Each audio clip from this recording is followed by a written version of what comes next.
Here we go. We're live. Danny, welcome. Welcome. Thank you. Thanks for having me again.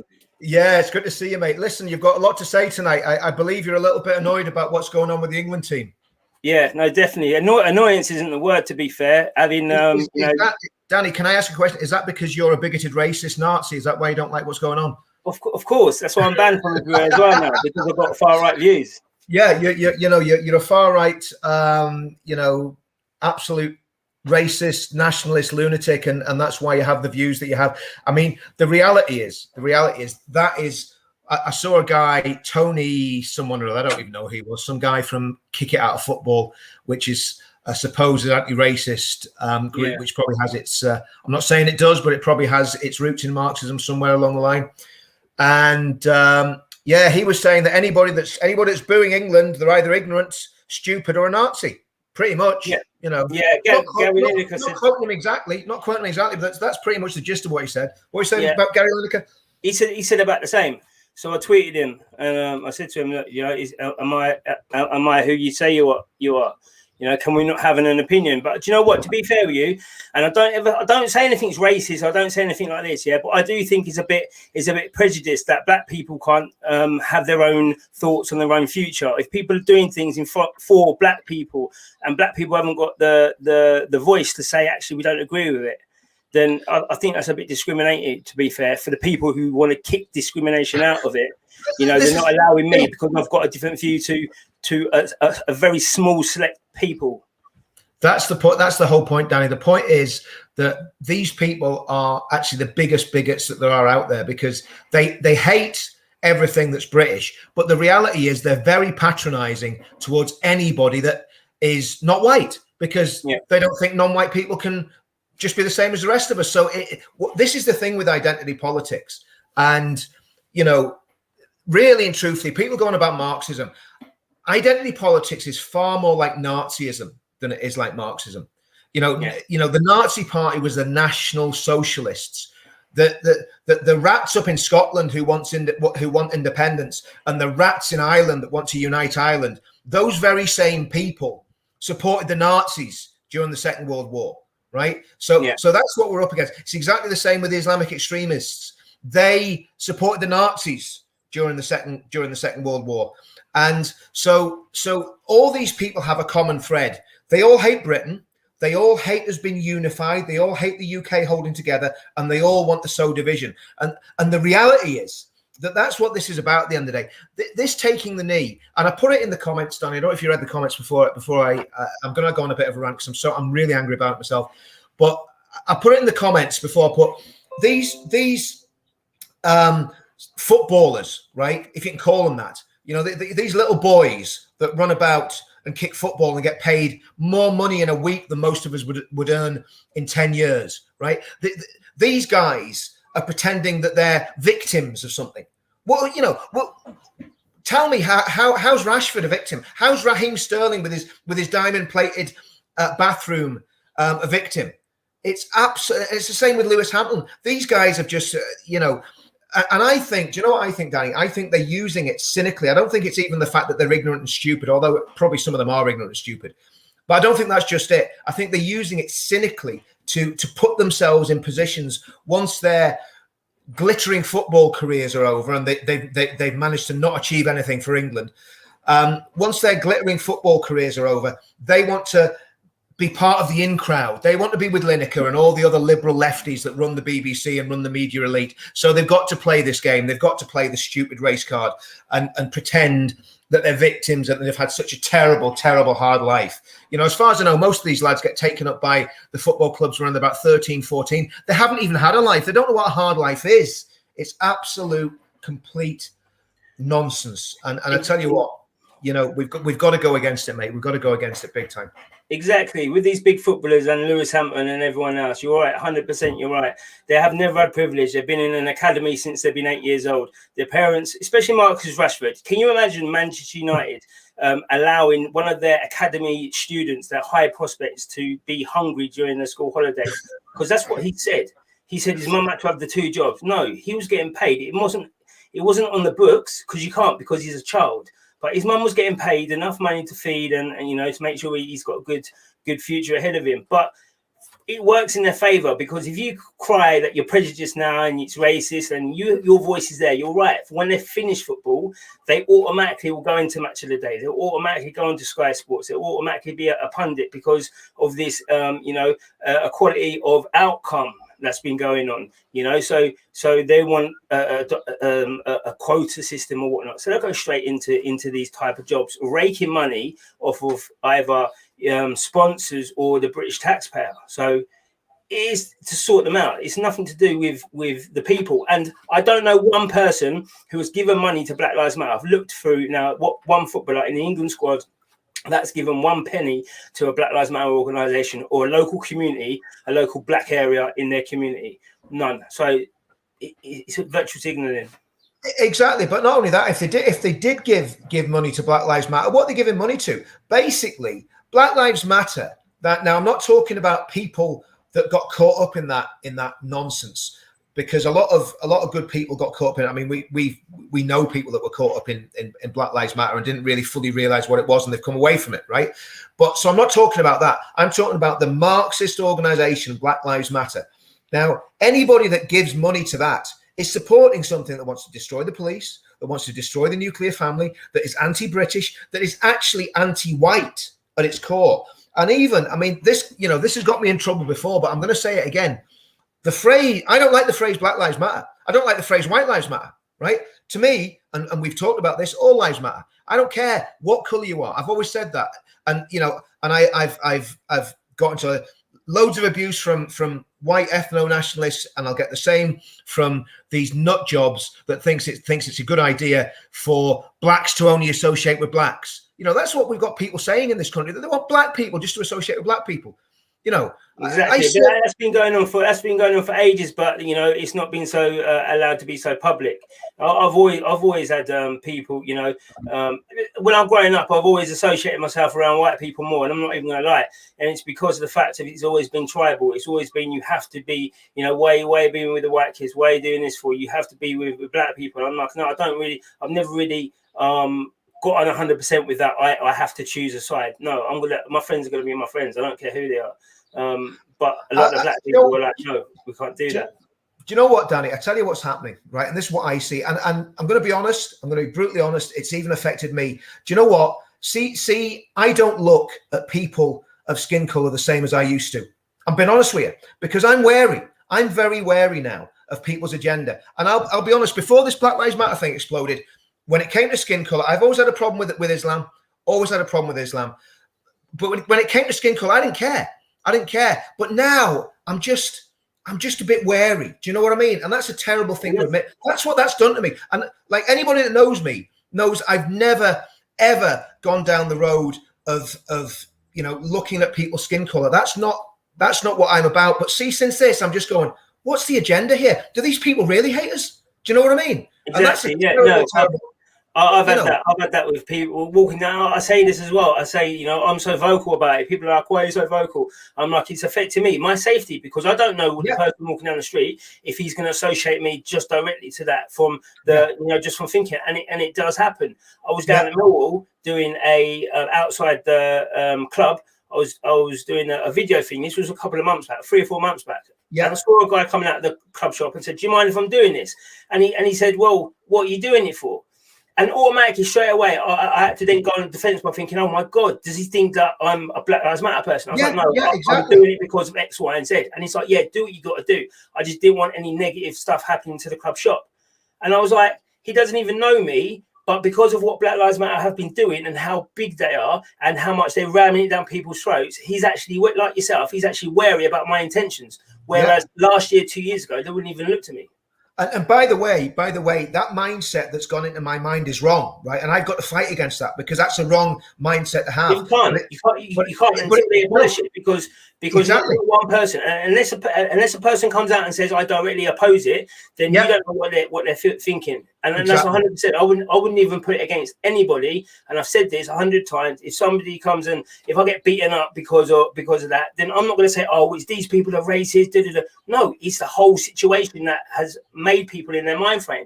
Now, if a lot of white people started saying, right, white lives matter, I would be the same. I'd be wary. I'd be like, yo, of course you would. Exactly. On, Exactly. And honestly, I mean, like, you know, that to me, that's actually really disturbed me, because I've never thought like that. I've never ever, that hasn't been my process of thinking.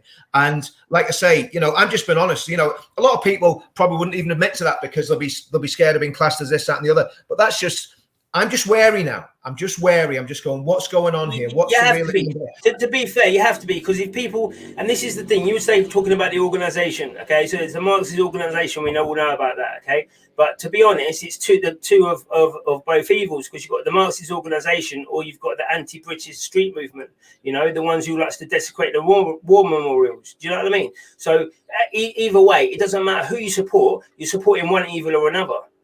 Exactly. And that's it. And let's not. And the street movement, let's not get beyond it, because now Sasha Johnson's done what she's done. The BBC and the media have moved away from Black Lives Matter. You'll be noticing a lot of anti-Black Lives Matter stuff, and a lot of black people saying, I'm no longer Black Lives Matter. But what they are turning to now is the black reformists. Now, the black reformists are worse than Black Lives Matter. Because Black Lives Matter want to get rid of everything, and the reformists want to put everything into law. Yeah. So they want the segregation, they want the higher wages, they want all that, but they want to put it into law. So even now, don't even be fooled by people saying, I'm not Black Lives Matter anymore, because you've got to ask them, are you a reformist then? And 9 times out of 10, they'll be like, yeah, we want reform. Exactly. And I mean, Danny, just again, obviously, you know, you're because you're living this and breathing it. Because you're, I mean, are you under threat from some of these Black Lives Matter characters, or are you okay? What's your situation? I'm under threat from everyone. In that That's a good place to be. No, in that organisation, you know, you say you're worried about people. Believe you me, when I see a group of people and I see them talking and looking and talking, I know what they are. I get the same old. You're a sellout. You're an uncle. It gets boring now. Now I fight back. Before I ignored it, but now I fight back to them, which is probably the wrong thing to do. But at the end of the day, they know the truth that I hold. So they know the more I speak and the more I get it out, the more people will follow me, the more black people will follow me, and the more, you know, other ethnicities or whatever are going to be like, I get it now. I understand that. That's why, you know, at the moment, there's still a lot of people are still thinking, hang on a minute, black people are oppressed. Yeah. How can you be oppressed when you've got the whip hand on everything else? Yeah. How's that oppression? I don't know. I can go down the street now. I can drive my car. I can do something crazy, and I can say to the guy, "You've not got your body cam on, so I'm going to call you racist." Yeah, I reckon that will calm the situation down. Yeah, absolutely, absolutely. You know, totally. And I mean, the thing about it is, you know, the reality is that this situation with the football team, right? I you know, one of the reasons I'm so incensed with this with the football team. I love watching England, right? I mean, honestly, like I go mad when England score, or if they get through. I mean, you know, like they got through the semi-finals, wasn't it? Last Euros or last World Cup, whatever it was, I can't remember now. But you know, like I was just absolutely over the moon. See now, and I'm going to be honest with you, right? Do you know what? I hope they get knocked out in the group stages. Now, knowing my luck, do you know what's going to happen, Danny? They're probably going to win the frigging tournament, and I'll not be able to watch any of it. You know what I mean? That just. But then again, if they win the tournament, is that because they won it, or they're the only people that are taking the knee, and they'll look like other people will look like they're racist if the penalty doesn't get. They beat them, yeah. I'm telling you. If a majority white team, I don't know if they play Slovakia or flipping Norway or whatever, if a majority white team beat them, then that'll be racism, and they'll maybe ask for a rematch and VAR and all sorts of stuff. Imagine Rashford last minute goes over, right, and it's skeptical. VAR is a bit dodgy, and it's down to the referee. That referee is going to be looking, and he will look to see whether or not the referees association will say you should have given it to Rashford. Yeah. Or I'm not black hating as well, because this is what it sounds like when people just take a shot or whatever. But it's really, really important that I personally get out all the flaws, so then we can get over it. So then everyone else will be like, no, well, that's rubbish. Let's get over it. But the England team seem to be wanting, like the government, to be taking a small minority of people, which is the 24 people on their team, and forgetting about the people who, to get the World Cup tickets, they've got to spend about 12 grand. To then, they've probably done that for the last 12 years. They buy all the merchandise, they do that. They don't listen to them when they're booing. They're just saying, you know what, they're the racists or they're misinformed. No, I don't agree with that. Yeah. Do you know what? You stop. You know what? See if you see these comments down the side there, Danny. I don't know if you can see them. Can you see them? Oh yeah, I can see them. Yeah. There's everybody's saying they're not watching a game since England started. And so before we start, there's a whole lot of people coming on before we started and just putting comments in the system. And basically, they were saying, cancel your Sky subscription. Because I tell you what, see if we start hurting these people in the pockets. But the problem is, most people, do you know what? Most people just can't be bothered, and they'll still watch the football team, even though they're doing all this nonsense. And they won't cancel Sky because they like football more than they like the country. That's the truth. That is the absolute truth. A lot of people are more interested in their own creature comforts than they are in saving the country from absolute disaster. Because I tell you what, see if people think that dividing people on the grounds of race and identity is a good idea. Go and live in Northern Ireland in the 1970s and 1980s. See where that gets you. You know, that's what England as a country is on the precipice of, with the Islamic extremists, with groups like BLM, with the ethno-nats on the far right side. It's building up to a confrontation, and like from my point of view, I'll confront anyone that's an extremist, and that was always our ethos with the football lads and with the veterans. We said we were against all extremism, and again, we got a lot of flack for that. But we were against all extremism, not just back then. It was the jihadists. We weren't just against the jihadists. We're against the nutcases that were basically coming out with all sorts of race hatred and that sort of stuff. And that got us a lot of flack back in the day. But you know, that's the stand we've got to have again, Danny. We've got to say we're against all extremism. So I am 1,000,000% against the organisation called Black Lives Matter. 1,000,000%.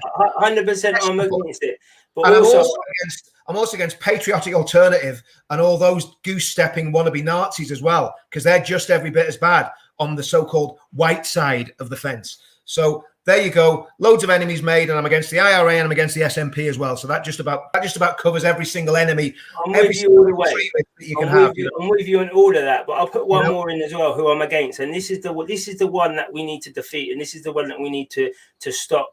And it's the UK government, because the government at any time could step in and say, do you know what, to the footballers, Gareth Southgate, you can't do that. It is a national security threat to be doing that, because you're going to be creating a lot of vulnerable people in the communities. Yeah. And people like the Patriotic Alternative, if they started to, I know they've got the mountains and they can't show their face or whatever, but imagine if you had a couple of nut jobs in there, and then they started creating this little army, and they started going around just, you know, beating up anybody who was black or whatnot. Then that is a security threat. You know, it is. That's a good point that Stefan just made there as well. If people go to the game, take your poppies and St. George's flags. That's a really good idea. If they are going to go to the game, wear your poppy and see what happens when you wear a poppy. Do you remember? I mean, Kev Carroll and Tommy went and stood on top of FIFA. They broke into FIFA and did a rooftop protest on top of the FIFA building, wherever that is. Somewhere, is it Switzerland or wherever? I'm not sure where it is. Somewhere on the continent. And because FIFA banned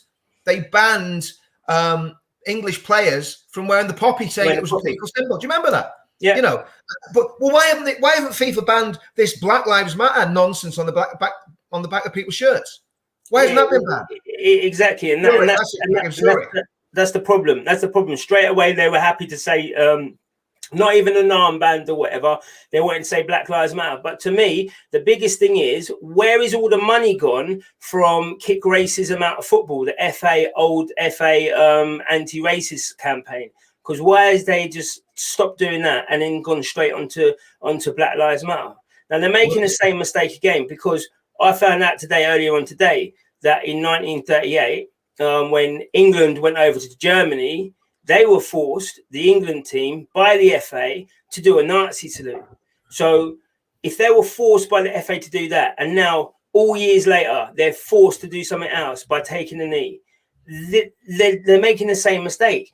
But yet they're happy to do it. They don't know their history. And then they tell people like me, they say to me, I can't say nothing on it. James O'Brien today had his show, and he was talking about how how white people are racist if you boo. I phoned that place 25 times, and each and every time they come back and they say, no, you can't come on the show, basically. Or they don't answer it.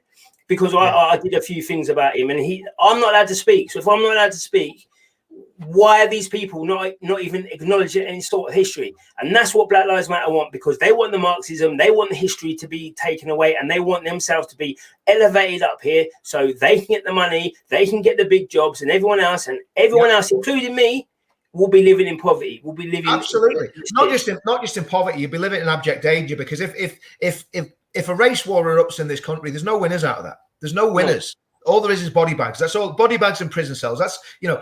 I remember, you know, a few years ago when the Islamic thing was going off and they were doing what they were doing, and people were saying, you know, we need to have a civil war and this, that, and the other. I said, well, good luck with that, because, you know, I've seen what happens. I've read the book. I've seen what happens. I've lived through it. It's not going to work. It's not even like Northern Ireland. You know, they could possibly be away. You know, there's no way of winning, because every generation you'd grow would hate the race war even more, and then they would go even harder and harder and harder. Exactly. So I mean, and that's why doing this is important, right? Because what we've got to do is we've got to call all of these nut jobs out for what they are. The problem is, though, here's the problem, right? The crazy people on the far right, okay, which I've called out on almost every stream I've done for the past 4 years and got into a lot of trouble for doing it. Those crazy people, they have no power and they have no influence. Everybody knows they're completely nuts. But these absolute raving lunatics like Kahindi Andrews, right, get on national TV. What's that other one? Ash Segar, that flipping, that was on GMB and said, well, I really am a communist. Well, imagine if you went on GMB and said, well, I really am a Nazi. That would go down really, really well. Your feet wouldn't touch the ground. You'd never be on television again. But no, Ash Segar is still flipping, flaunting herself all the way around social media, getting away with her extremist views. And she's another one that's made all sorts of other extremist comments about race and so on and so forth. And do you know what? It just flipping depresses me, Danny, because I'm going, are we just smashing our head against a brick wall for nothing? You know, because we're on this feed tonight. There's 80 people watching this, right? There'll be something like 4 million people watching EastEnders. Do you know what the storyline in EastEnders is at the minute? Storyline in EastEnders, right, is about female genital mutilation, right? That's, you know, you think that's good. They're actually highlighting female genital mutilation. Guess what religion the girl is that's getting her genitals mutilated? She's a Christian. No, she's Christian. She's Christian. Christians don't do FGM. If you know anything about Africa, it's Muslims and it's animists that do FGM. The Christian communities don't do it. It's just as simple as that. And this is the sort of propaganda. This is what I'm saying. It goes down to the government, and it feels like the government are doing this because it's taking out it's taking out every British value that we hold sacred. You know, it's making Christianity, you know, this bad one rather than Islam, this good one, and then making black folk who are radical as hell. On the point of Christianity, I just want to say something here. Jesus didn't marry a 6-year-old girl and have sex with her when she was 9. End of story. End of story. And it should be the end of story. But for some reason, these people keep coming on and on and on. If you ask anyone about was the child 9 or was the child a child, everyone would agree who supports Islam. They would agree. So that should be the conversation done. The guy's a pedo. End of. I don't care if it's 1400 years ago. I don't care. You know, right is right and wrong is wrong. So if you know that there's a child there, you're never going to try and marry it off or whatnot. That's just wrong. I don't care where it is. In 100,000 years now, if someone was doing it, I'll still say they would know it's wrong. And I don't even know what the world would be like. Absolutely. But they're just making the evil walk between us. So we used to be like, oh yeah, you know, there's this, that, and the other. But now we are walking with them. We are actually sharing our society with the evil people in society, because the paedophiles, the minor attracted people, they're on Twitter when Tommy Robinson's not allowed on Twitter. Or Trump's not allowed on Twitter, but all these Islamic extremists are allowed on Twitter. So they're allowing the underworld, they're allowing the evil people to come and walk between us, because they know that it's going to come down to good and evil. And this comes down to a little bit like what Q was saying about Donald Trump. There is the good side and there is the bad side, and it's gonna kick off. And I do generally believe that there is them two sides. There's the good people and the evils. Danny, I've said that, you know, right from the beginning of this, ever since I've been involved in this. This is a fight between good and evil. And listen, just because we're the ones that are despised and we're rejected and people want nothing to do with us and spit on us and curse us, doesn't mean we're wrong. It doesn't mean we're wrong. I know that what we believe and what we say is absolutely right. Okay, I know that what Anne-Marie Waters says and what Tommy Robinson says is absolutely right, because they've done the research, I've done the research, you've done the research. We're not doing this out of ignorance and bigotry. I was in, I mean, just before I forget, I mean, I shouldn't forget, but obviously today is the anniversary of D-Day. What is it, 70 something years? Is it 70 or is it 8? I can't remember anyway, but it's the anniversary of D-Day today. And I was thinking about this, right? Young Englishmen, young Americans, young Africans, young Indians fought in the Second World War, laid their lives down in horrendous conditions. You know, people think the Western Front was bad. See, in India, my regiment was in India, in the Chindits in the Second World War. Horrific, absolutely horrific. When those boys stormed those beaches on Normandy, if CNN had been on those beaches on Normandy, I believe the operation would have been called off without a shadow of doubt. There was that many bodies piled up. There's absolutely no way on this earth that would have continued on. But our grandfathers and our fathers went to war in the Second World War and stood for our freedoms against exactly, it's similar. It's exactly the same ideology. It's just the only difference now, and this is going to offend some people, the only difference between Black Lives Matter and the Nazi Party is their faces are black instead of blonde-haired and blue-eyed. That's the truth. That is just the truth. Right? It's a fact, and you know, facts ain't got feelings. You hear men like Kahindi Andrews talking about the psychosis of whiteness. Can you imagine if somebody talked about the psychosis of Jewry or the psychosis of black people? Can you imagine if somebody did that? Quite rightly, they would be castigated, demonized, and fired from every position that they held. Because exactly. That's an abhorrent thing to say. Look at what happened to what are they calling the old historian that went on Reasoned, and he made a stupid comment. Yeah. You know, what's his name? His career was absolutely destroyed, but he didn't say anything different to what Kahindi Andrews says about white people. And that's what I'm saying about the whip hand. Listen, if I came up, right, critical race theory is a big subject, right? But at the end of the day, Kahindi Andrews, okay, and Kahindi, please answer my DMs as well, because you know we can debate all day long, right? So Kahindi Andrews is a professor of Black studies and critical race theory. But it's a theory, so I don't know how you can be a professor of it. But imagine me, I'm going to come out and say, do you know what? I've got a British theory, right? And you know what? Everyone else can do this, blah, blah, blah. It's really extreme. How could people then say, oh, let's put that in a school.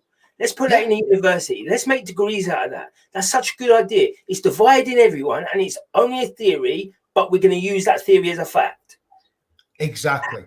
How is this allowed? How is this being allowed to be happened? And because it has been allowed to be happened, that's why we're here. And that's where it comes down to what you were saying about the D-Day. People who were young, there was 15-year-old or even 13-year-old kids that were saying that they were 16, 17, just so they could come and fight. Now we'll be screwed if there's an Islamic takeover now, and there will be one soon, because we're getting invaded every single day. So when they pick up their guns and they come and attack people, we are going to be screwed, because there's not enough men who are willing to go and die for their country. And that's going to sound a bit extreme for you, but this is what we're needing. We're needing men who are going to stand up against all odds and say, do you know what, whatever happens, I'm going to do this for my country. I'm going to stand up and be counted. But no, as you say, they're watching EastEnders, and they're going to go and text their mate and say, do you know what, I didn't know Jesus, I didn't know Christianities were doing FDM. I thought it was the Muslims. Yeah, exactly.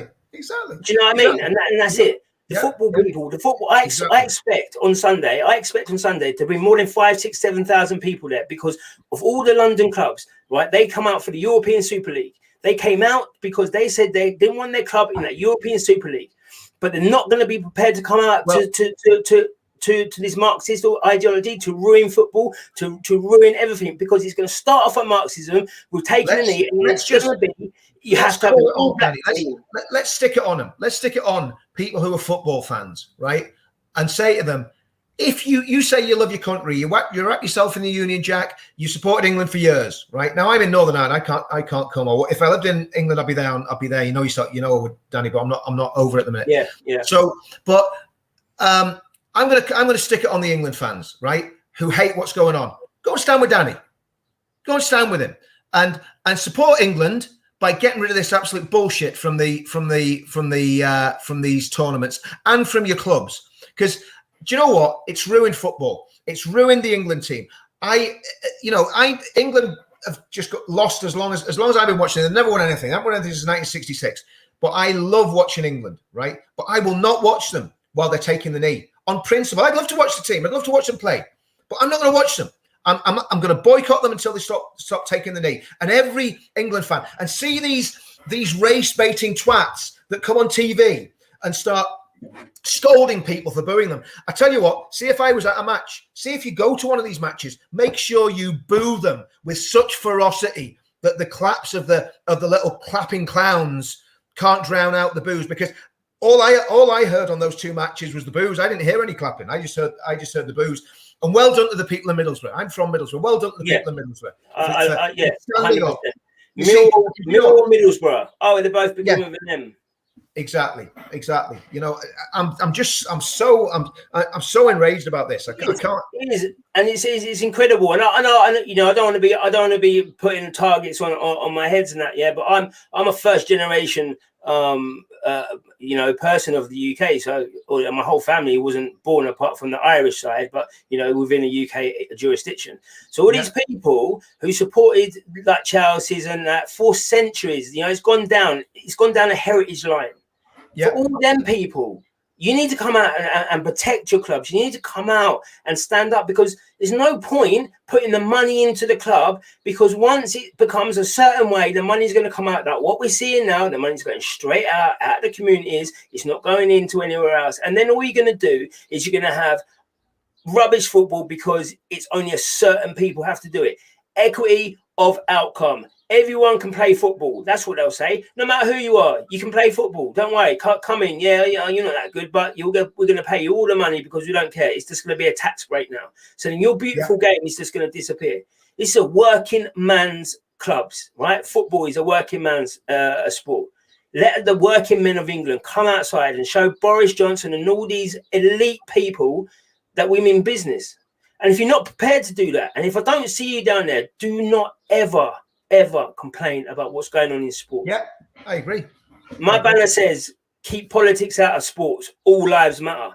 If I can stand under all lives matter, okay, someone who's going to get the most amount of abuse, right? Not just from, you're a racist. I'll get abuse from the blacks. I'll get abuse from the people calling me a racist. I'll get abuse from everyone in jobs, everything else. I'm doing that because I'm going to protect my sport I love. What about these people? Yeah. Are they prepared to do it? No, well, that's it. You've got to call it on. So, what time's that on, Danny? Where you meeting, and what time is it happening? It's Wembley. I'm going to put a video out later on in the week because I don't want it to be stopped. So it's going to be Wembley. It's going to be where you normally go if you're going to Wembley. But I'm going to put out full details of what it's going to be later on in the week, because I don't want it to be stopped. It's too important to be stopped. And if it does get stopped at any chance, we're going to change the location. We're not going to stop this. So if they don't let us by Wembley, we'll go to Trafalgar Square. We'll go to wherever we need to go. We'll go to White Hart Lane. We'll go to Emirates. We don't care. We're going to do this. We're making people here this Sunday. So Sunday at 1:00. Be that whatever location it is, but we're going to go for Wembley. And do you know what? Even if they say we can't go, do you know what? But if they say we can't go or whatever, we're going. Wembley, 1:00. Be there. Danny, I mean, there's always measures you can take to give the authorities the runaround. So I'll have a chat with you offline, and we can come up with some plans. Even though I won't be there in person, not that I'm going to conspire to do anything illegal or obviously. It's not even, that's another thing. That's a good point, actually, because this isn't even about getting drunk and kicking off and showing who's the boss. No, it's about getting down there and standing there respectfully. Okay? Yeah, and showing the people and the media what the British people can do. Because as soon as you start kicking off, let's say it's gone, it's done. The whole thing's finished. If we can stand there and say this is what we truly believe in, and it's done in a certain way, people have to listen. And that doesn't even just go to the media. That goes to the football clubs. They're going to be looking and thinking, you know what? Some of them faces are in our clubs here. If that goes through the terraces, if we might be in trouble next season. And they it's got to go through the terraces. I mean, at the end of the day, there's got to be a stand taken against this, because it is about, the reality is it's about extremism, which is Black Lives Matter against people who just love football and want to go and watch their team without being molested or have a fascist ideology. Because people keep saying it's Marxist. It's not Marxist, because it's a racist ideology, because it's really, when you're saying Black Lives Matter, really what you're saying is it's only Black Lives Matter. That's the truth. And nobody's got the balls to say that. Well, I'm saying it, because what you've said, Danny, all the way through this, all lives matter. Black and white unite. That's what I believe, right? When I was brought up, my parents taught me to be colorblind.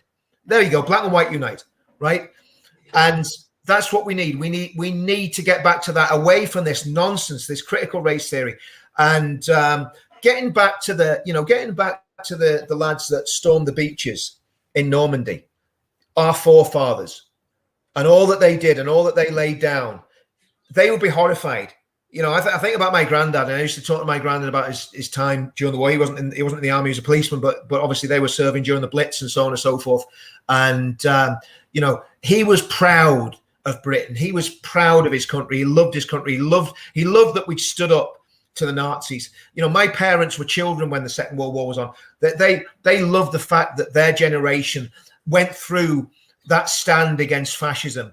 And they hated racism, they hated Nazism, they hated anti-Semitism, And now what have we got? We've got Jews been attacked by Muslims, and you see the media's not even talking about this. These Hamas protests. I mean, I was in London on my own, and I decided to do a video, and got absolutely surrounded by a mob of howling, mad Hamas supporters. Saying that they were happy that Lee Rigby was killed, that they wanted to dance on Lee Rigby's grave. There was nobody there. There was no police there. There was no patriots there. Totally on your own. But you know something? You said earlier about nobody standing up. See, if everybody stands up like that, it makes a difference. And in fact, everybody's not going to stand up. But even if you have 1,000 people or 100 people or 10 people standing up against the Islamic radicals, standing up against these racists that hate everything British and hate everything that's white, standing up on the other side against the white supremacists and saying, we're not going to put up with this in our country. This is a good country full of decent people of all races and all backgrounds, and we're not going to let the minority of nutcases ruin our country. Because I tell you what, they're doing a very good job of ruining it at the minute. And do you know the problem is, Danny? They're in positions of power. It's not just the government. They're in the police. They're in the, like you said earlier, they're in the universities. They're in the civil service. They're in the security services. They're everywhere. They're in the churches. These cultural Marxists have infested every area of society. They're even in big corporations. Yeah, and that was the job. That was what they wanted to do to be able to get this to happen. Yeah. Now, if you look at what Sadiq Khan's saying about the Metropolitan Police, he's going to put 30% more black police officers into the service. Now, the only way you can do it is if you just let 30% of black people go through. So the service you're going to get is going to be so bad. And when the CEOs and the big business and all that, when they've all got their proper positions, because this is the first bit, they need to be on the board. That's when it really starts happening, when they can say, this is what's happening. And that's when the real trouble is. And as you say, if we stood up, what we fail is having a working man's party, right? Or a union that's strictly for the working man. Because like the general strike, if we went and said something like that, and we could get enough people, if we could get 10 million people all together to say, on this one day, we're all going to go and do X, Y, and Z, right? We're going to have down tools. We're not going to do that because we're all working men. Britain was built on the back of us, right? They would start changing their policies. But because we're so divided and people are not standing up as one, and I'm not on about 100, 200,000, I'm on about millions of people. I want 1 million people at the same time to stand up against critical race theory, Marxism, Black Lives Matter, and anything else that divides our community. I don't care what it is. And I want black people out there who support Black Lives Matter to go to the drug dealer on your estate and do a protest there and say, this drug dealer here is killing my estate, it's killing my people, if you care so much about that. But they won't. But they all want to say the things that people want to hear because they know they're going to get money out of it or they're going to get something else out of it. So that's it. But if we got 1 million people to stand. 1 million British people, come on, you stand up at one day. It'll be a beautiful moment, and it'll be a moment that the government can't forget. It can't say no to. Well, do you know, one of the things that I find depressing, right? The anti-lockdown demos, massive demonstrations, right? And I mean, at the end of the day, you know, great. I mean, that's really good, because I think lockdowns have been a disaster for the country and so on and so forth. But, you know, where are all those people when we call demos about these issues, right? The same people that are on those. I mean, if they had, like, I don't know, over 100,000 of what that last lockdown demo, I mean, why don't those people come out? One demo we did with the football lads and the veterans in October 2017, it was amazing. We had 70,000 people on the streets. Why can't they do that again? Everybody fell out, and everybody was bitching and all sorts of, you know, nonsense, you know, infighting, and then people just couldn't be bothered. They just couldn't be bothered anymore. But we're in a worse position now than we were in 2017. We've lost freedom of speech. We've lost our social media platforms. We've got this horrendous critical race stuff going on.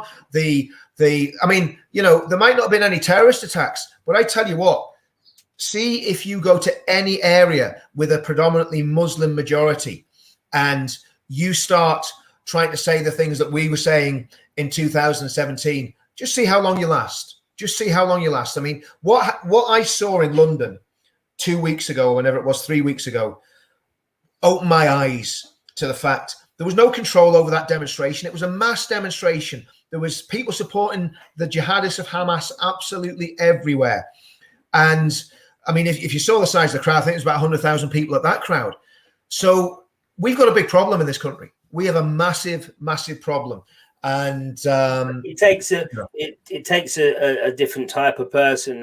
This all comes down to race. Everything comes down to race. Everything comes down to Black Lives Matter and what's going on now, because people they're happy to stand up against lockdown because it's safe. It takes a special type of person, Richard, to come and talk as frankly as me and you do. Yeah, right. Not everyone can do it, and not everyone's comfortable doing it, and that's where they're winning, because they know it only takes a special type of person. You're not going to get that in a huge, you know, amount of, not all at once. You're not going to do that, right? And if they do, they'll just whip it down to racism, and that's why it's important as well that everyone gets behind me, because they haven't got that authority just to call it a racist demonstration, because they have to recognize that I set it up. I'm the one doing it. They have to recognize that. They have to recognize that the All Lives Matter is what I stand under. So they can't just whitewash it. And that's another important thing, because that can be a milestone for us to move forward, for them to say, all right, let's just ditch the racism tag and we're just going to use something else. Because as soon as the racism tag's ditched, more and more people will be happy to come out, because they won't be feeling that they're going to lose their job, or they're going to, you know, their friends are going to hate them because they're part of this so-called racist organization. So that's where they've won, because we've allowed race become the predominant factor. As soon as we get rid of race, and as soon as we can all live as we used to, is together in harmony, and we only hate the left now. You know what I mean? It doesn't matter who it is. It's just left versus right, and then you've got the liberals in the middle. That's fine. Everyone can come out and protest about that. Everyone can do what they're doing. But as soon as it's race, it's game over. Literally game over, because you can. And that's what they know, and they know that. You see, they know that the biggest crime of the, you know, of all time is to be called a racist, and everybody's absolutely terrified. Like you say, there's very few people have the bottle to do what we do. And I mean, you know, to me, do you know what? You just get to the stage where you go, I don't care what happens to me, because like, this is our kids' future and our grandchildren's future. I mean, I'm all right. You know, I'm an old man, so it doesn't really matter what happens in the next 40 years, because I'll not be here, right? Yeah. But the reality is, my kids will be here, my grandkids will be here. And if I can't take a stand for them and try and, because it's the same in Northern Ireland. I mean, Northern Ireland's going to hell in a handcart as well. You know, we've got people in our government who were involved in planting bombs and being in the IRA. The finance minister, think about this, the equivalent of the Chancellor of the Exchequer was convicted of explosives offences and being a member of the IRA. That's what we've got in Northern Ireland. So Wales is the same. Wales is falling apart with that dreary Drayford, the lunatic of lockdown that's banned from every pub in Cardiff because of lockdowns, and you've got the little poison carrot up north of the border, that vile, horrible, disgusting, bigoted, English hating rat running the country. This is what you've got in the United Kingdom. We're in real danger here. And like, what happens is, the problem is when I talk to people in Northern Ireland that are from Northern Ireland, quite rightly, they're looking at what's happening with IRA Sinn Féin, with the protocol, with us being basically booted out of the United Kingdom and into the EU, and they're up in arms about it. They're not really interested in what's happening outside Wembley and England players taking the knee. They're not bothered about that, because obviously they've got their own contentious issues. Same in Scotland, with the unionists in Scotland are fighting a rearguard action against these scumbags that have been running Scotland for the past 10 years. So it's like, do you know what? It's all connected. It's all about destroying the United Kingdom. It's all about destroying the morale of the British people, because the United Kingdom is the most successful political union in history, not the stinking corrupt EU. The United Kingdom, my country and your country, Danny, the country that gave us prosperity and peace and harmony since the Second World War. My goodness, what's it? What's it coming to? What's it coming to? But that's what people don't understand as well, because I don't know anything else apart from what I've lived in a harmonious democracy. You've witnessed a complete different side of a society. You've witnessed a complete breakdown of society, and a lot of people in England haven't witnessed a complete breakdown in society. So they're going to be like, "Nah, that can never happen. I don't believe that will happen." And again, they're happy to let somebody else do it. I can't understand why the people, especially people with kids, I've said the same. I've said it all the time. I do this for the children. I don't do this for me, because I've had my life. I want, my kids and my kids' kids to continue to have a good life. So if I've got to pay whatever it is, if I've got to pay to make sure that I carry that on down, then I'm prepared to do that. But a lot of people are like, no, we'll just protect the government. Even if it is a socialist government, they'll give us money and we'll be all right. And they don't see the gravity of what is actually happening. They'd rather put their head in the sand. And there's a lot of people that will do that. And I think a lot of it is down to credit. When you can get something instantaneously like that, you're not going to work for it. You're not going to put hard work in. You're not going to be saving. You're not going to be doing this. Everything's easy. I can get a car, whatever car I want if I put it on credit. And this is making people very, very lazy and don't want to lose what they feel that they've got, but they don't own nothing. They don't own anything. Their house, their car, they don't own anything. And that's slavery. See when you have a mortgage. Mortgage means something to do with death, because mort's French for death, isn't it? So it's something about death, So when you put a mortgage around your neck, you're literally putting a death sentence around your neck, because you pay it. Most people pay the mortgages, especially now, because there's so much, you need so much money to buy a house. Most people pay the mortgages now until they're about 70, and then they drop dead. I mean, that's not what life's about. Life's about doing what we're doing and being free. And there's Manny. Manny's a mate of mine. Manny, we did an interview with Manny a couple of years ago in the Union Jack Club with the lad from Speaker's Corner, Raj Singh. And Manny says this: a society grows when great men plant trees in whose shade they shall never sit. Now, that's obviously a quote from someone famous. Manny, if you can let us know where that quote's from, let us know. But that's what we're doing. We're planting trees. And the speeches you've made, Danny, the speeches I've made, the stuff we've done in the past 4 years, the stuff Tommy and Anne-Marie have done in the past 10 years, that's going to bear fruit. It's going to bear fruit. It's not going to bear fruit immediately. But even with the social media purge, talk about a Stalinist purge. When Tommy was doing his election campaign, every single one of us got purged off social media. We're all gone. We're all gone off Facebook, Twitter. Well, I'm still on Twitter, Facebook. Everything. We just lost all our platforms. Tens of thousands of people on Facebook that were listening to what we're saying and were being influenced and were actually coming out to the demos. All gone. And then people wonder why we can't get good crowds out. That's why, because we need to look at that. We need to look at other platforms. I've got an idea I want to talk to you about. I mentioned it last night. I've bought a little URL for a website. I'm going to make a website, but we'll talk about that offline, because I don't want to give the game away to the lefties who'll be watching this. But just imagine just imagine we didn't have these purges, and just imagine we was allowed to live in freedom of speech, and if we overstep the mark, then we go to jail, right? That's what freedom of speech should be, Imagine we had that. Imagine how powerful all of us now would be with the people we've got in the movement, the places they are. Imagine if we could all get together and be allowed to speak openly and freely. Exactly.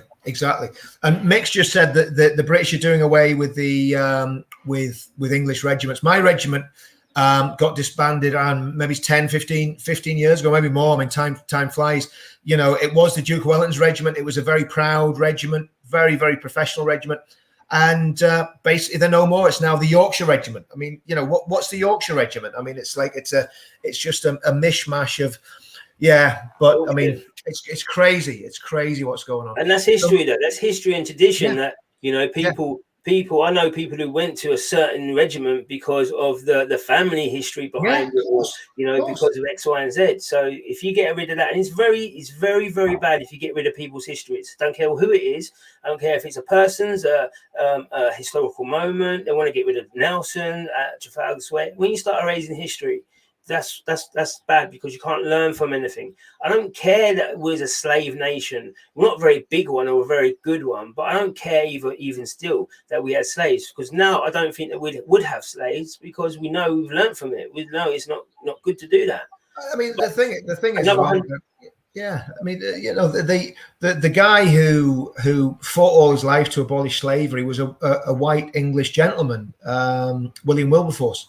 And he was influenced very much by the guy that wrote Amazing Grace, John Newton, who was actually a slave trader himself. Yeah. But John Newton ended up in Sierra Leone as a slave. He got himself into financial difficulties, and he ended up a slave.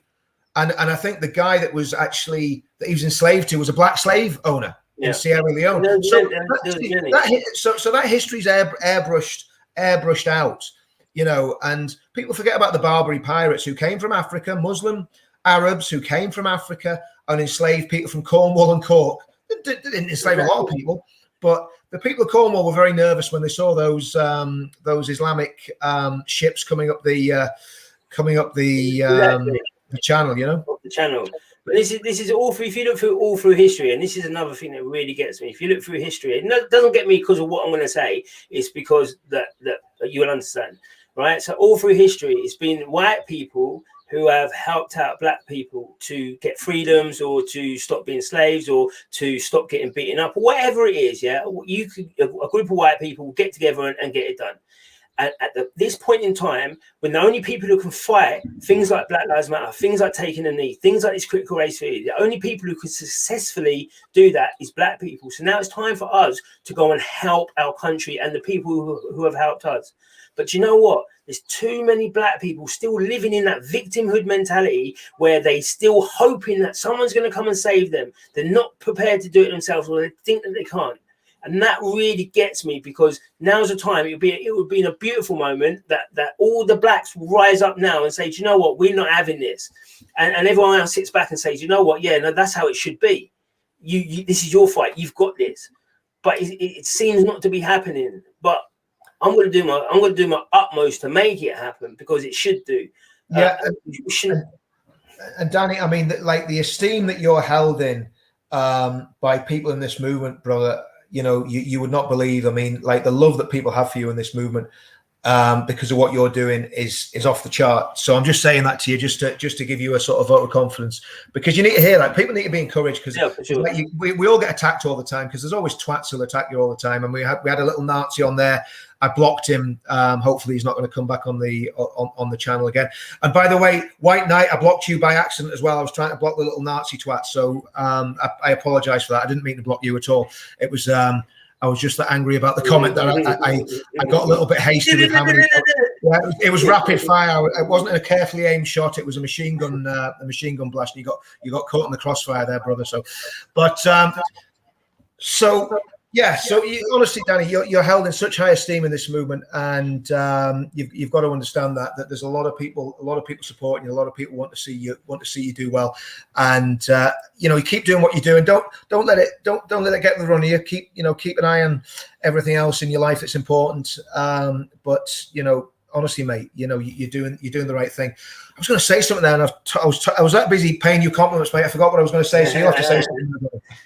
No, this is. I'm going to say a bit more about Sunday, because I just want it to be massive, and I want people to understand.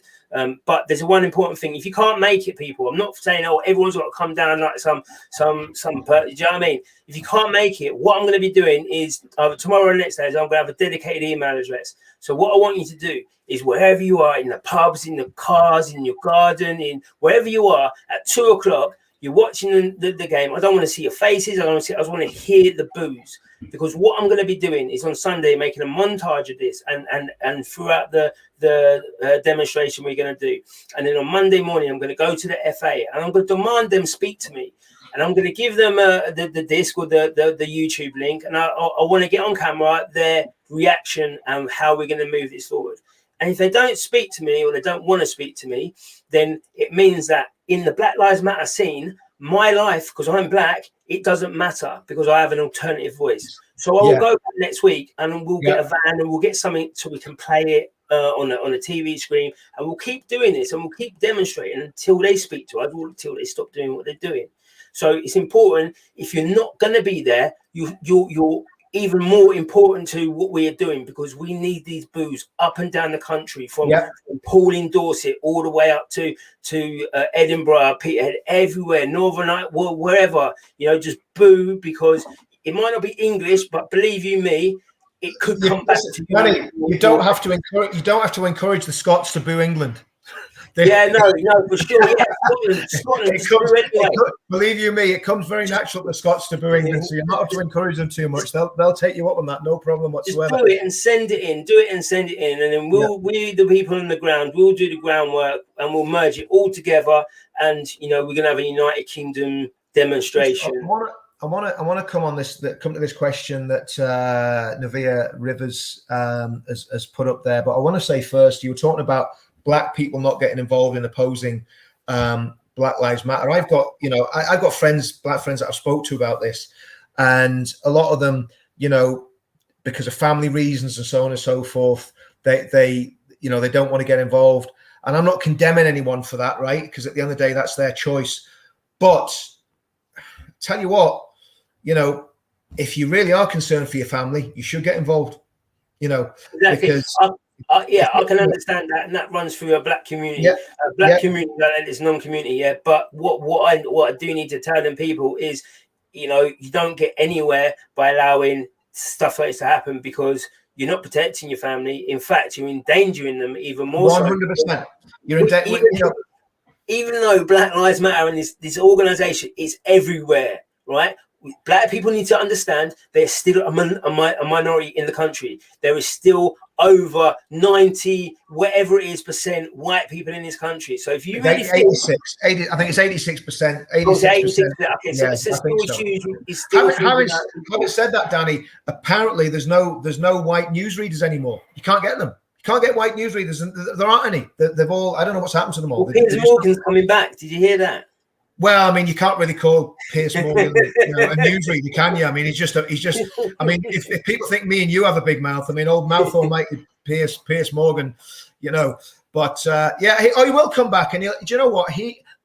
Piers Morgan is just a hypocrite. When he got sacked, he was, I'm against what. You just wait to see what he's like when he comes back. He'll be the same old liberal twat that he always has been. Exactly. Do you know what?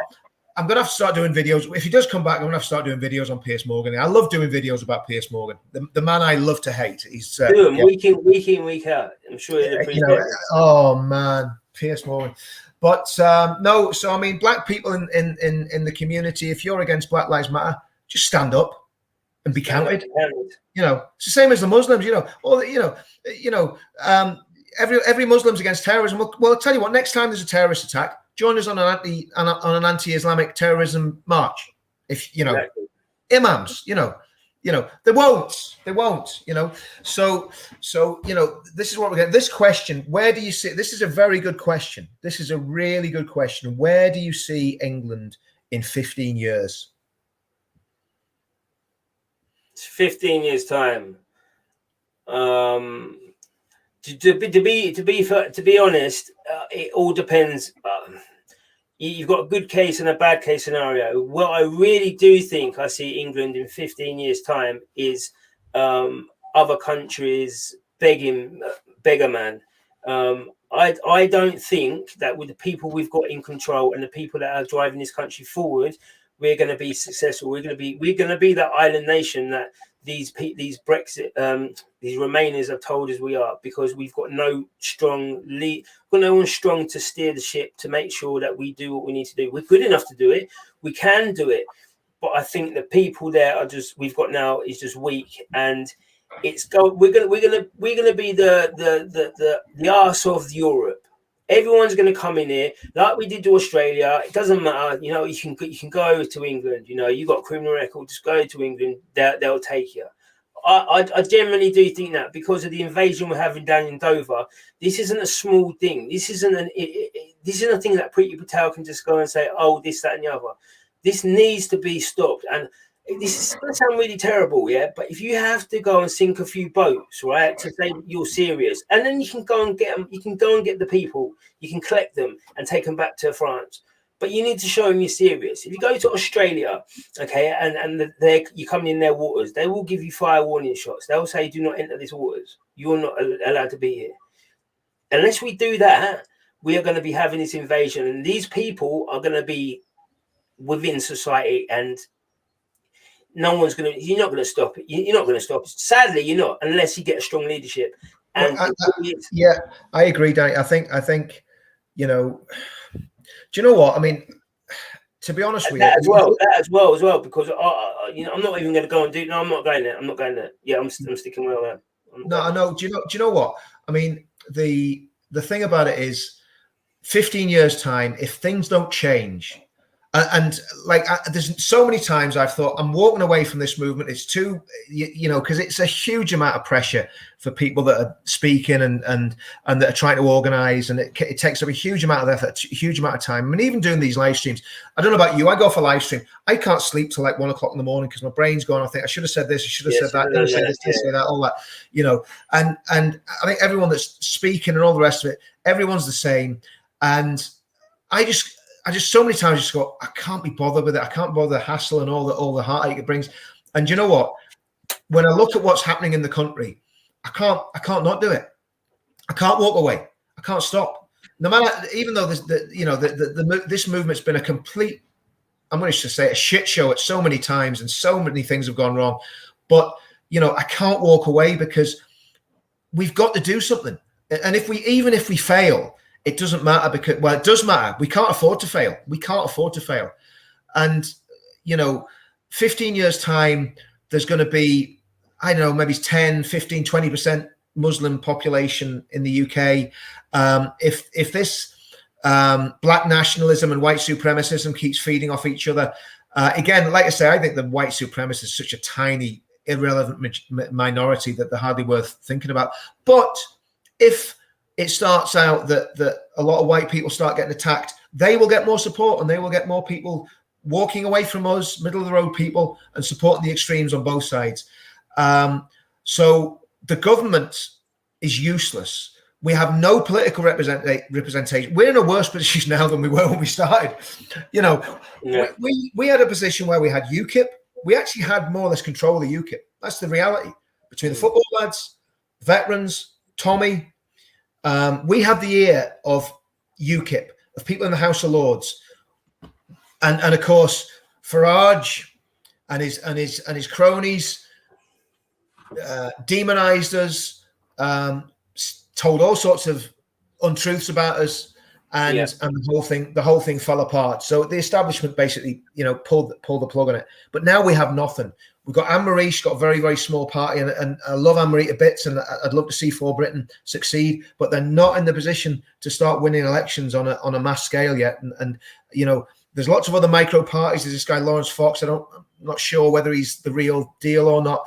You know, there's all these other people doing stuff, and you know, it's depressing, Danny, to be quite honest with you. And Northern Ireland's the same way. We're in a terrible position in Northern Ireland politically. The main British supporting parties in Northern Ireland are all fighting against each other, and man, it's just grim. So 15 years time, I don't know. If I make enough money, I'll probably live on a desert island somewhere. No, I'm not for leaving. I'm staying here to the last. But you know, we're in big trouble. We're in big trouble in 15 years' time. We're in big trouble in 10 years' time. And I believe there will be a jihadist. I believe there'll be a jihadist uprising in this country within the next 10 years. I genuinely believe that. I think there will as well. I can genuinely think that. No, I don't want to give them the say they got the strength, they got anything. I just think that throughout what's been going on now, there's not enough men, and I could probably get an army of women right about now rather than an army of men, and that's the state that we're in at the moment. But never say never, because that's a worst case situation. What we need to do is we need to somehow, and I don't know how you can do it, but all these fringe parties that we're talking about, they all need to merge and stop the ego and say, do you know what? We just got to merge in together, because I don't care what we do. We need to take it away from a Labour or a Tory representative. So we've got to merge, pool our resources, or the people have got to then, or say, we're going to pick one party and we're going to get 30 million people to vote for it. But because of the way that the voting system is, not a lot of people will want to do it because they're all credit rated up. They can't pay the bills, and they don't want to be on the electoral roll. So the bailiff comes around and takes all this stuff. That's where we're at. The whole system needs reform, but they won't, because it's built against us. So we just got to, do what we can.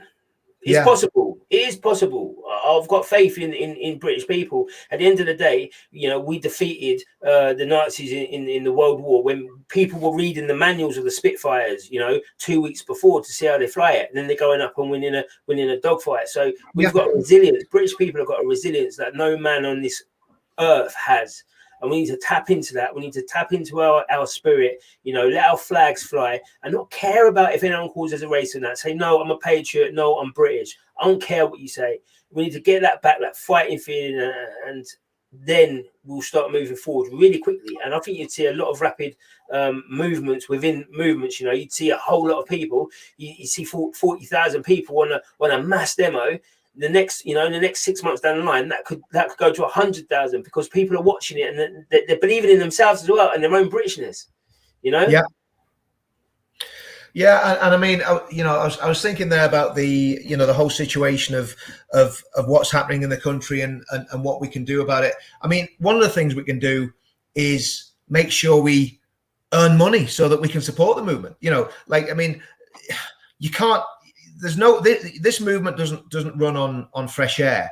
And personally, I'm going to try and do what I can to build up my businesses and basically, try and, be in a position where we can actually finance really, really good stuff, good websites, good media production. And we're not having to ask for money. We're not having to say, oh, well, send us this and send us that and all the rest of it, because there's been too much of that. And it's kind of tainted the movement, people out with the begging bowl every 2 minutes. So people in the movement, we've got to make it self-sustaining. We've got to find ways of being able to actually to finance what we're doing. Because I'd love nothing more than my business is to be so successful that I can have people doing what I have to do, and then I can do this full time. It'd be great. Exactly. Because I know if I was at this 7 days a week with only having to have light touch on my business affairs, and basically the money was coming in from business, and I was able to be on the streets and doing videos and doing citizen journalism and organizing demos and all the stuff that we can do. If we had 100 people doing that full time in this country, we'd turn the place upside down. You can have a political answer, you could do all sorts, So I mean, I've always said that. The only thing that stops me doing more within the movements, and that's for everyone else as well, not just for myself, is the fact that I work 10-hour days. And when I do that, I come back, I do a video, or do a video when I'm in the van, and I'm always thinking about it. If I could say, you know what, I've got this sorted, that's the job sorted, that's the business, I can concentrate on activism, I'll be much more successful. I'll be able to get in much more places. I'll be looking to go into schools and things like that to show them how they're being taught. You'd be able to do this because you've got the time to do it. And that's that's how the left is so successful, to be fair, because they've got the people to pay blindly into these people. They'll pay blindly, like Femi. he makes so much money off of these mysterious donors just to go up at 12 o'clock at night and do a couple of weird tweets and that, and everyone loves it. And that's it. He goes back to bed and he doesn't do nothing for another 12 hours. You know, and I'm well, like, that's good. I'm glad Femi's not more active because he's so annoying. You know. Yeah, no, he's active at night time, so just mute Twitter at night. But you know, the fact of the matter is, he's able to do that because he don't work. Us working men, you know, who done it all our lives, we do that, and then we go and do our other job, which is saving the country. Yeah, that's how I look at it. Yeah, totally. And someone just put up here that they're deleting our identity, and that's exactly what they're doing. You know, and you know, when you look at British history, the site's down at the minute. I had the site UK Freedom Boom. I took it down because it just wasn't a very good site, but the content was brilliant. And a friend of mine wrote the content, and it went right the way through English history, right the way back before the Magna Carta, back to the old Anglo-Saxon law and everything. And it was just phenomenal, just looking at that heritage of common law, of things based on the Ten Commandments, and it was just and that's what Britain's got. It's not just people talk about the Enlightenment like there wasn't any civilization in the UK before the Enlightenment. They're talking absolute nonsense. I mean, in fact, there's quite a lot to do with the Enlightenment that wasn't so good at all. I mean, the old well, anyway, we're not going to that. So it's a completely different subject. But British history is good history. And yes, there's been horrendous dictators, there's been horrendous kings, there's been horrendous things done by British kings in Scotland, in Ireland. And you know something? In more recent history, there's been horrendous things done in Birmingham and Guildford and Chelsea Barracks and Hyde Park by Irishmen against the English. But we're meant to forget about that because the only people that ever did anything wrong in the UK were Englishmen. Or in the world were Englishmen. There was never any bad Irishman that decides to blow up innocent people and blow up innocent soldiers and blow up innocent pub goers and blow up a party conference and attack British democracy. They were just heroic revolutionaries. And of course, it's exactly the same when you look at what's the narrative that BLM and the jihadists are pumping out. It's exactly the same poison. And the sickening thing is, the controllers of ITV, the controllers of the BBC, the controllers of much of the mainstream media, even the Sun and the Daily Mail are spewing out this nonsense that Black Lives Matter is an anti-racist organization when it's the most racist organization on the planet. Exactly. And the most communal organization on the planet would be an All Lives Matter. And that's then turned into the most racist. But what happened to that? What happened to being colorblind? What happened to it being the content of your character and not the color of your skin that mattered? What happened to that? That got us here. That got us here, to be honest. Do you know what I mean? Because we've all lived in harmony with each other, whilst the evil people have all got together and said we're doing this because they're stupid. They all live in harmony. They don't even know what we're planning.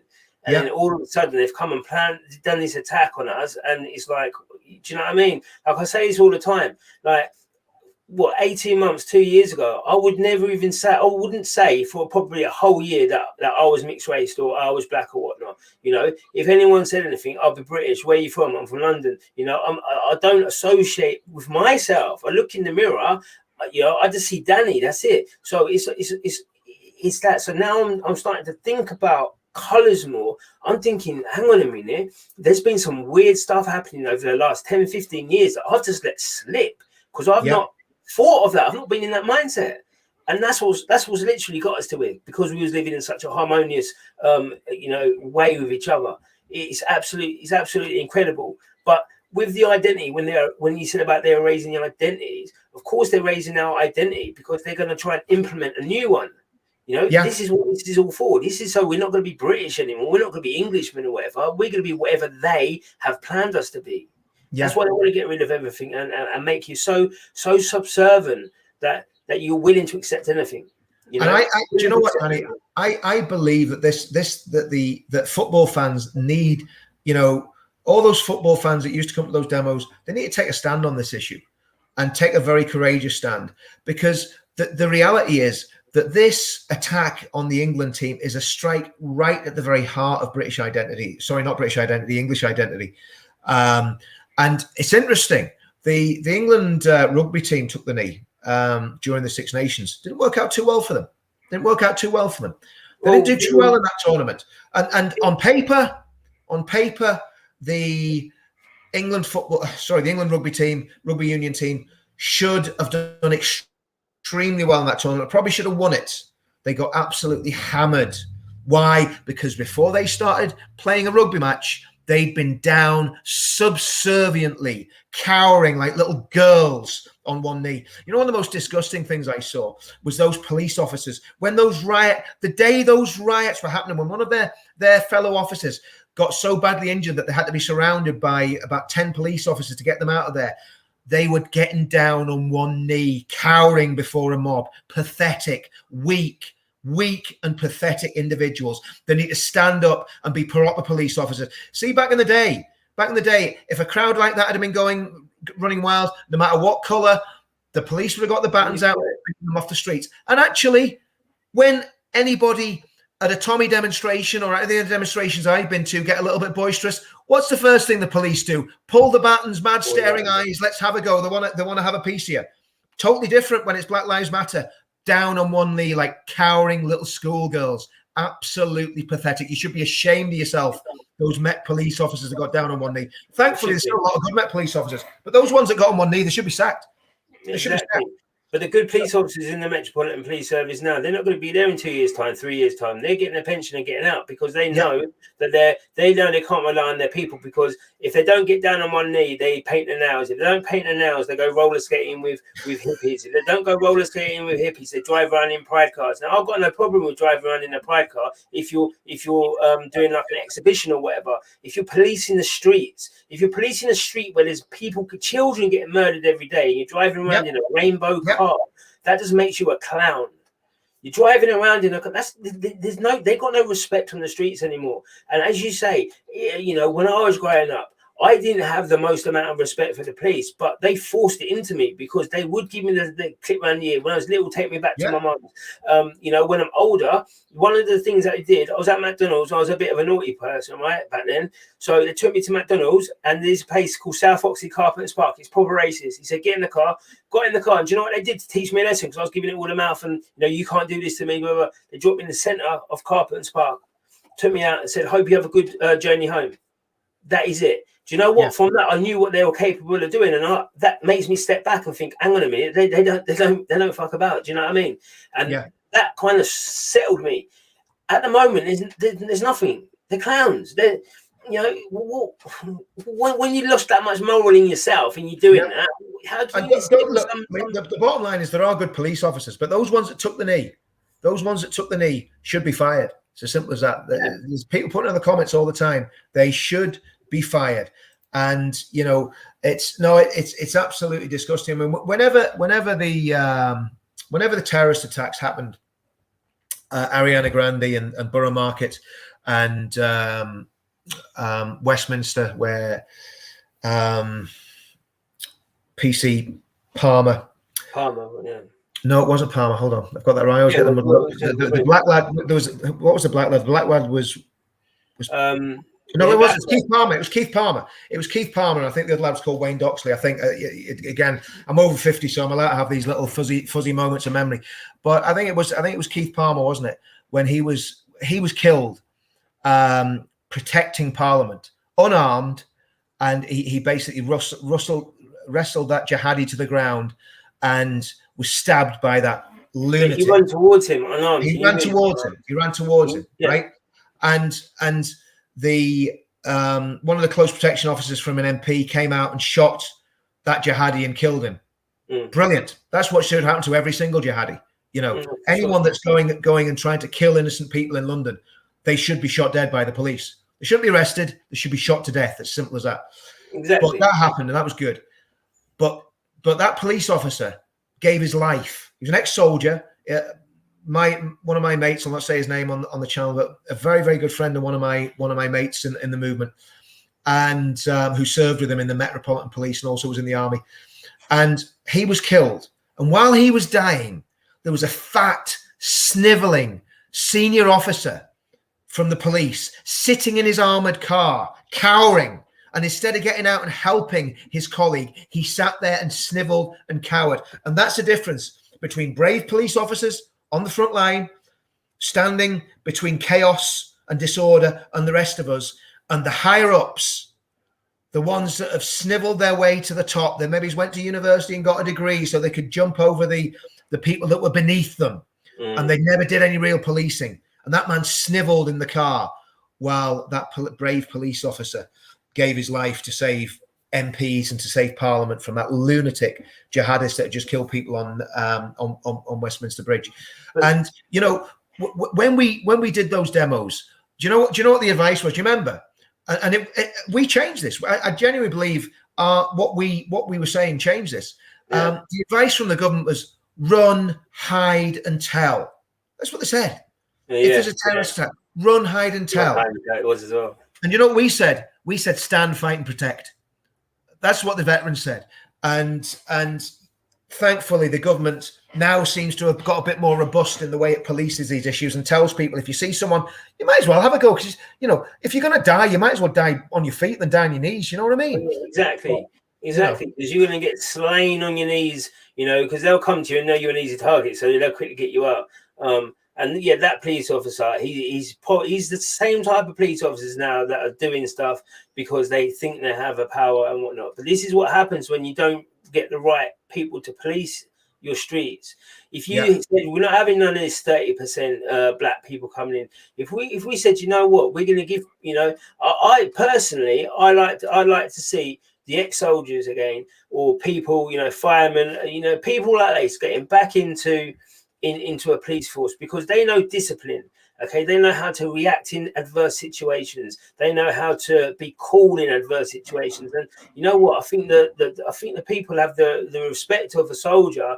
And if you know that they're soldiers, I think that normal you'd start creating order. You would start creating it because they would force it onto you.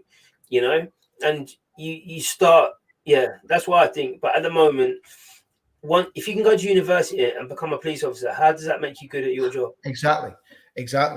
You know, I mean, you know, that's the whole thing. And you know, it's like I was talking to, I think it was Robin Horsfall. I think it was Robin. I was talking to him last week. He was an ex-SES guy, and I mean, he's been there. You know, done it, seen it, worn the T-shirt. You know, from Northern Ireland to Mozambique to Lebanon and Sri Lanka, everywhere. You know, he's been in war zones. He stormed the Iranian embassy, and again, the Iranian embassy siege. I was talking to Robin about this week. We didn't really go into it much with him, but I remember watching that as a kid. And do you know what? The terrorists were terrified to do anything in the UK for a long, long time. Those guys that took over that embassy, the Iranian embassy siege was an absolute masterpiece in a military operation. I don't think there was any hostages killed in the storming of that. All the terrorists except one were killed. It was absolutely a superb operation.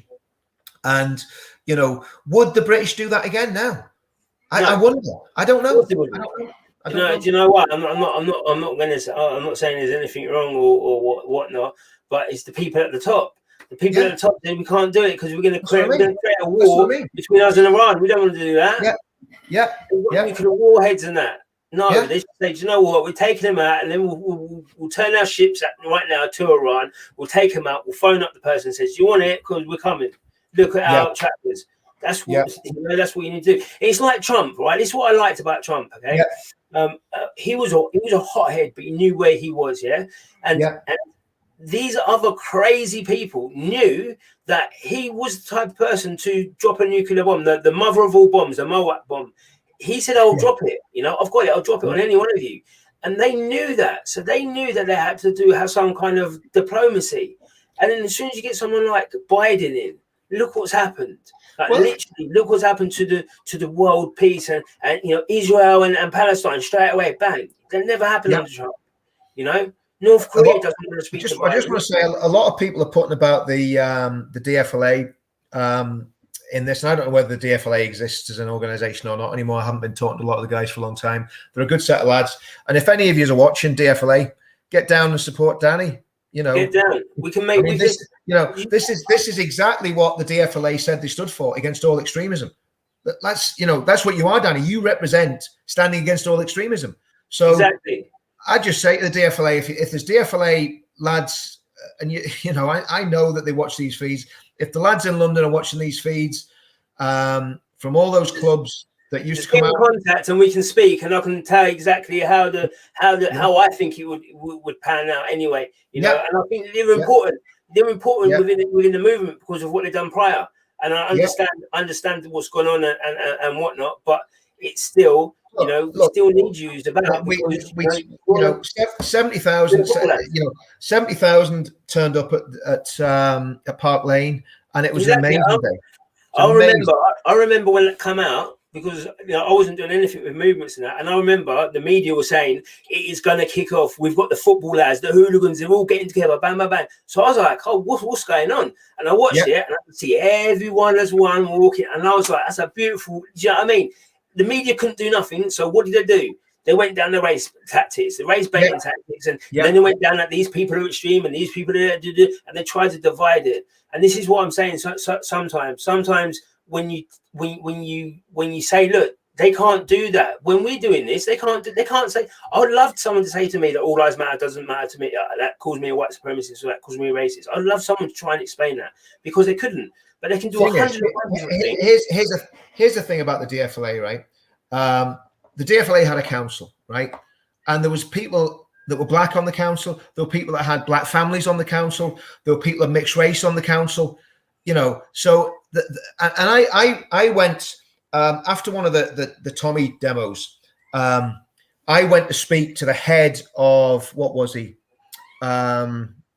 Public order in the Metropolitan Police, because let's just say things got a little bit boisterous, and this guy asked me to come and see him because he wanted to know how we could prevent this happening again. And I said, well, there's two things you can do. One, honor what you say and don't tell us lies that you're going to do one thing and then do another thing, and you can be pretty sure there won't be trouble then, because everyone will be cooperating with the police, there won't be a hassle. And the other thing you can do is stop locking Tommy Robinson up. And if you lock Tommy Robinson up, there won't be any more free Tommy demos, because there won't need to be any. But he said to me, he started talking about the DFLA. He said, the DFLA are racist. And I says, hold on a minute. I says, I know everybody that was on the council of DFLA. I says, and that's just a slur. That's just a complete lie, saying the DFLA are racist. I says, but you know something? I says, there's actually an organisation in London that a High Court judge is on record as saying is institutionally racist. And you could just see he was getting more and more angry. Of course, you know what that is, don't you? It's the Metropolitan Police.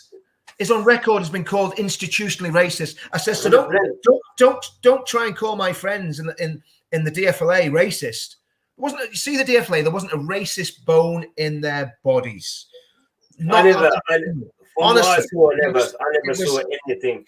I never see anything apart, and you can always see one. You can't tarnish 70,000 people. You can't tarnish a small handful of people just paid or whatever to agitate. They want to agitate because that's what they're about.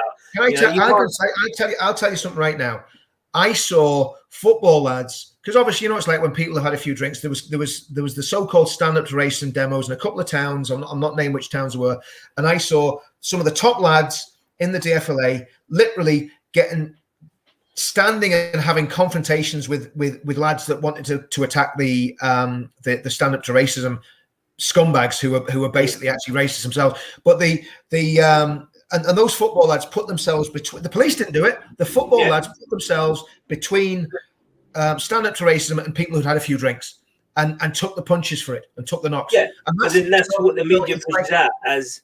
That's what the media then pushes out as the far right elements and whatnot. And do you know what I mean? And it's the same. There weren't any. I'm telling you now, there weren't any. No, but they still manipulate a situation to make it seem like it. And if that's happening continuously, then I don't blame anyone for doing anything they do. But at the end of the day, I don't think there's a group of people. I don't think anyone could bring out 70,000 people, men, to the streets like how the DFLA did, because that's what they do. Every week in, week out, they go out in huge numbers to the football, and they go and they know how to organise. So this is how they're super important in an organisation. And, I'll chat to any one of them and take advice of them and try and get them on board, Try and get them down on Sunday, because It's integral. It's their clubs as well. It's their clubs as well. Yeah, you know, they're going there. They're going to see this in September. They're going to see this in August, September, whenever they start up again. They're going to go and see this, and then what they're going to do? They're going to shout on the terraces, and then they're going to get labelled a racist on the terrace. Where we could have stopped it on Sunday. We could have stopped it for these Euros. Exactly. I mean, no. I mean, look. The bottom line is that the thing is, it'll not stop. And I mean, actually, Irvine just pointed out a fact. It wasn't the DFLA. It was the football. It was the FLA. I mean, there was long story, but there was two. You know, basically the DFLA came out of the FLA. It's a long and complicated story, and we haven't got time to go into it. But that's absolutely right, Irvine. It was the FLA that put the 70,000 on the street, and fair play to the lads that were running the FLA. They managed to do it. They got all those people out, and that was some achievement. I mean, let's be honest, these were football firms that came together. That's what it was. It was proper football firms. We're talking 1980s, 1990s football firms came together and actually marched totally peacefully. There was no confrontation with anybody. These were some of the hardest lads in those football firms. Could have gone very, very wrong. From the 70s, the 70s, 80s, and 90s. And, I mean, it could have been, but it was well disciplined.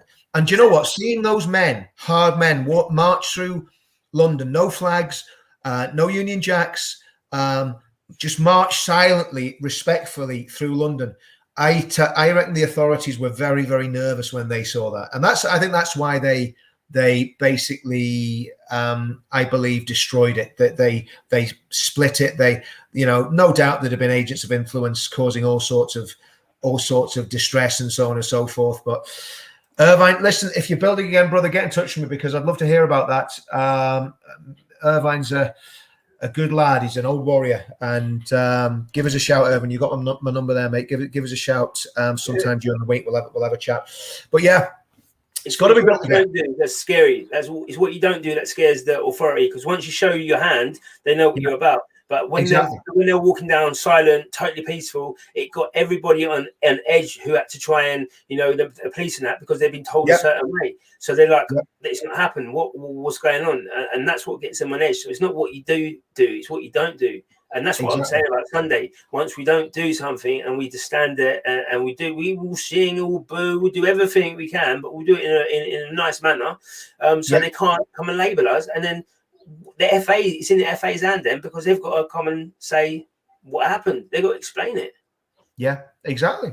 But I mean, we'll see what happens. We'll see what happens, Danny. I mean, my goodness, how long have we been going now? An hour and a half. An hour and a half. And we haven't even paused for breath yet, mate. We should actually go and have a beer and come back in. We should do it, Joe Rogan, have a beer and a cigar and come back in 15 minutes. You know what I mean? But yeah, listen, let's call it a day there. So Danny, over to you, mate. Give a big plug for this this demo that's happening. I'm going to get into trouble because I move a lot when I'm doing these live streams. I move about in my chair and people say, "What are you moving about for?" But I'm going to have to learn to sit still. But yeah. Give a big plug for what's happening at the weekend, Danny, and where it's, as much as you can say about where it's going to be and timings and all that. And like I say, listen, if you're in London, just don't make excuses. Just get to the demo and support this lad and do the right thing, because this is an important issue. Go on ahead, Danny. Yeah, but this is about us. So on Sunday, 1:00, we're going to start the demonstration at Wembley. I'm asking everybody who can come down to come down, and if you can't, obviously record yourself. But it's important to come down and show face, because we can do a new style of this protesting and whatnot against things that we're not supposed to be protesting against, and that's Black Lives Matter, that's Marxism. And believe you me, if you think I'm doing any of this because I want to, I just want an easy life, but I can see where it's going, and I can see where it goes in sport. I can see where it goes in the community. We've got a limited time to come out, and I truly believe if we all come out on Sunday, this limited time only, and come out on Sunday, and we show the FA what we're passionate about, what we will not accept, then it should start the ball rolling. Otherwise, we're going to see this every single weekend, up and down the country, in all your football clubs. And there's nothing you're going to be able to do about it, because once we come as a collective, they can't tarnish us all. Like in Middlesbrough, they said, look, they're all racist. Okay, cool. We'll have it up and down the country. So let's get to Wembley and let's get this on, And also, it's a first demonstration of the right. So that's another way. We're not doing it for any other reason. We're doing it because this is what we do. This is what we're passionate about. You know, we're working class people. We like our football, and we're right wing or politics. So we what else do we need? The thing about it is, Danny, I don't think we are right wing. I think that's to me, we're the moderates. We're not right wing. We're the moderates. We're the centre ground. We are the real people. We're the people who have moderate. Yeah, but that's you can't deny it. It's conservatism and conservatism. It's conservatism, but I wouldn't even say it's right. It's just because as soon as you talk about left and right, it kind of I don't know. It just gives people. We need to stop it. I think we need to stop this because this is half of it. This is half of it. People are not allowed to be conservative anymore. People are not allowed in this country to be anything else. Yeah. You're centre right. You're a moderate. No, me. I've done a political compass test. I am not a centre. I'm not centre right. Yeah, I know I am. I'm a true conservative. And that's one of the points. The point is people are saying, no, we're not what we are. We've got to tame ourselves down a bit. Because it's been told that if you're a conservative, not a Tory, a conservative, then that's very, very wrong. Do you know the thing is, right? I've believed what I've believed since I was like 16 years old, right? I've thought like this since I was 16. Now, when I was 16, I was not counted as a right-wing extremist, right? I was just, everybody thought like I thought. It's just working class people had the same views as I've got now. My views have not changed on anything really in the last 30 odd years. So I believe exactly now what I did then. I've always been proud of my country. I've always been proud of our armed forces. That's just the way I've been, since I was 16. So, like to me, that's not right or left. That's just been British. It's just been British. And it's like, so because there might be people. I met a man, I was up in a hotel up in the Midlands. We were doing a documentary, working on a documentary. I'm not going into any more detail. We're working on a documentary in the Midlands. And I met a man in a pub. And this was between the lockdowns. And he was a big guy in his 60s, big miner, big strapping guy. You could just tell back in the day he would have just knocked people out for fun. Like he was, and I said to him, I bet you used to flipping, if anyone started you in a pub when you were in the mines, they didn't come off too well, and he just smiled at me, but he's a real big hard man. And I started talking to him, and he was a Labour supporter. I was like, right, and I was talking to him. I says, well, tell me this. What do you think about Brexit? Oh, I voted for Brexit. I went, right, but you still support the Labour Party? He's like, yeah. And he couldn't get past what happened in the miners' strike and what the Conservatives did to working class communities. So he was a Labour supporter, but he was anti-immigration. He supported Tommy, right? This is a guy in his 60s. He supported Tommy, but he voted Labour. And he liked Jeremy Corbyn. Now, you can't work that one out, But the reality is, I think most people that were like him have wised up, and hopefully maybe he voted differently after he had the conversation with me, because me and the person that were with me, we were quite persuasive in basically telling the truth about what's really going on in the country. But that, so I think my thing is I don't think the sort of left and right even counts anymore, because it's just that's a fair. I can get that. That's a fair assumption. I'm a social. I'll concede to. I'm a social conservative, but I'm a libertarian as well. I mean, so. It's like it's very people. What? My views haven't been challenged though. This is the thing. I've always, like you said, I've always thought of myself. I'm a true conservative, as in the sense, not as in the party. Yeah. But nobody's challenged me. Nobody's told me I can't be patriotic. Nobody's told me I can't fly my flag. Nobody's told me I can't do this and the other. So I just see myself as that. But yeah, that's a fair assumption that there's the wing side of it is going. So yeah, I'll change. I'll concede on that and say, you got to get down because we're English. And also the campaign title is "You can't tackle racism on your knees." And that's all I've got. That's what I finish on. You can't tackle racism on your knees. So what they're doing. It's absolutely true. So that's 1 o'clock you're meeting, Danny. 1 o'clock. 1 o'clock. I'm going to be somewhere around Wembley, that sort of area. Yeah. Everywhere. My Telegram's everywhere. Danny Roscoe.